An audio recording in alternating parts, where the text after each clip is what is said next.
Japan has supplied the world with many different games and franchises. While we do see a lot of them brought to the other countries of the world to be localized in their native languages, there are those games that never see the light of day outside of their home country. So why does the rest of the world not see these particular titles? Sometimes it's because they believe the game won't sell well abroad. For instance, after the international release of Chibi Robo in 2006, the sales for the game just didn't meet Nintendo's expectations. 3 years later, they would go on to release a port of the game on the Wii, boasting a widescreen mode, smooth 60 frames per second gameplay, and new motion controls to play around with. Given that this version would sell significantly less than the original Japanese version, they figured there was no point in localizing it elsewhere to add to the new play control style series of GameCube ports. There are other times where a game is initially deemed too hard for a target audience that they decide to not bring it overseas, instead developing alternatives. This is the case with Super Mario Bros. 2. In the US, you've probably at least heard of Super Mario Bros. 2, which differs greatly from the first, with Bowser not even making an appearance. But rather a large frog you have to hit with vegetables in order to win. But then it ends up being all a dream? Whoa. Oh, turns out this game is based on an original Japanese game. I guess that makes sense. But in Japan, Super Mario Bros. 2 would be just like the first, only with new different levels, the dreaded poison mushroom, and a lot of challenging obstacles. Though this game didn't remain Japan exclusive for long, as we'd get a release of it in the Super Mario All-Stars collection on the SNES, under the name Super Mario Bros. The Lost Levels. This new release doesn't get any easier than the original version though. It probably also doesn't help that I suck at these original games, cause I just can't seem to stop dying. On rare occasions, a game could just be deemed as really bad, to the point where there's no interest in bringing it to a larger audience. What may surprise you is what series the game is based off of.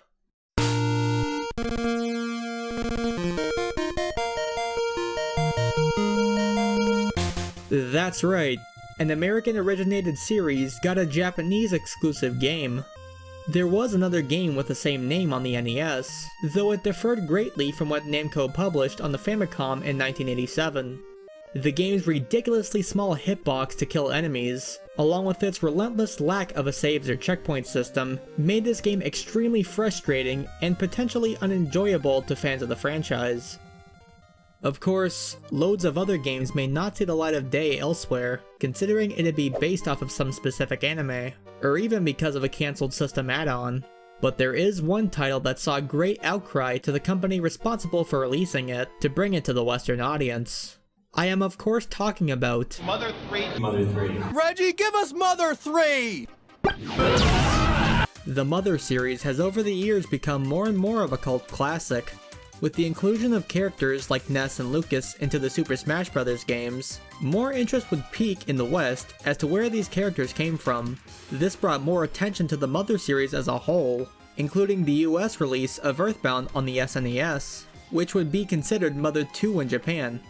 We would see Ness in this game, but Lucas was a lot less commonly known, at least if you weren't paying attention to the release of Mother 3 in Japan. Mother 3 was released in 2006 on the Game Boy Advance. It would see widespread success in its home country. This left international fans curious as to when they could see the game make its way to their own store shelves. There was a small problem though. Anytime any fan would ask the then president of Nintendo of America, Reggie Fils-Aimé, about localization for the game, he would repeat that there were no plans at the time to do so. Any plans to bring Mother 3 to America? Oh, yes. Everybody asking that. Yes. Over the years, as more people kept asking, he grew tired of stating the same thing. But the question was, why? Why would they not localize a game that would see success upon its release? The answer seemed to differ depending on who you asked. When the game's producer, Shinichi Kameoka, was asked why it hadn't been released anywhere else, he states, quote, "I think the biggest selling point of Mother 3 is Shigesato Itoi's unique writing style. Translating the charm and nuances of his writing into other languages is quite a challenge, and maybe that's why it's taken so long to consider international releases of Mother 3. Meanwhile, in an exclusive interview from his book, Disrupting the Game, From the Bronx to the Top of Nintendo, Reggie had mentioned that he did have talks with Satoru Iwata, the late president of Nintendo of Japan, about bringing the game over, and that it could have been released on the Wii U digitally through the system's eShop. They tested the waters by releasing a translated version of the original Mother game from the Famicom, though, considering the Wii U's lackluster sales over its lifespan, and when you also factor in the unfortunate loss of Mr. Iwata, the third installment just wouldn't seem to come to fruition during that time. There were other potential reasons for the game not to be sold abroad. For one thing, Mother 3 was released on the Game Boy Advance in a time where the console's lifespan was coming to an end. The DS and Wii were more of a focus for Nintendo to work on, and a series whose game didn't sell all too well internationally in the past would be quite a risk. Though to fans' delight, they would later go on to re-release Earthbound on the Wii U eShop, with ports also arriving on the 3DS eShop, SNES Classic Mini, and the Switch's SNES online library. But in reality, there is yet another possible reason we haven't seen the game officially released, and it can be considered as a contrast between the Japanese market and other international markets. In Japan, there can often be more dark and adult themes present in games marketed towards children. For example, in the Japan-exclusive Chibi Robo DS game, loosely translated to English as Chibi Robo Clean Sweep, some of the subject matter that's touched upon involves death, loss of a loved one, gambling, and even swearing. Some of this would simply not fly with the lower ratings in Western countries. Even though Earthbound had its fair share of dark subject matter, the stuff in Mother 3 can be considered to cross the line when it comes to the child audience, with some of it having been considered controversial over the years. They could always up the age rating for the localized version, but the game already establishes itself as a happy cartoon-style game that is marketed towards a younger crowd. It's possible that localization teams did not want to confuse buyers by releasing a kid-friendly looking game that can be considered too adult for its apparent target audience. That is, unless there are clear warning signs for its maturity.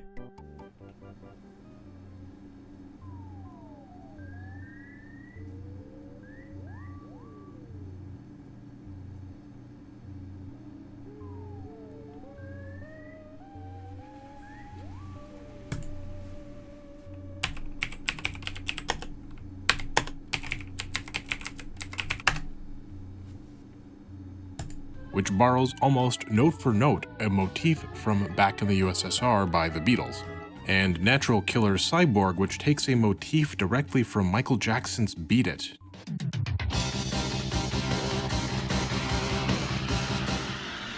What the Mother 3 has had a long, confusing, and unfortunate history regarding an official translation of the game, though this didn't stop dedicated fans from making their own translation. In fact, it has been said that the team behind this fan translation believed that people at the highest levels of Nintendo of America knew about the project. However, they never sent them any cease and desist orders to shut it down, which is odd if you're aware of projects in the past that have been shut down on the spot.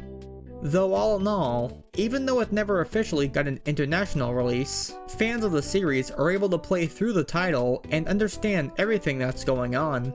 There are other games I feel that are deserving of an English translation of any sort, though with each game's popularity varying based on how many people actually know it, it's safe to say some may never see a translation. But one can only hope though, right? As of this video, I've only played part of the way through Earthbound, but if you'd like to see me talk more about the series, which would also get me to play more of the games, let me know down in the comments below. With that being said, thank you for watching, and until next time, take care and peace.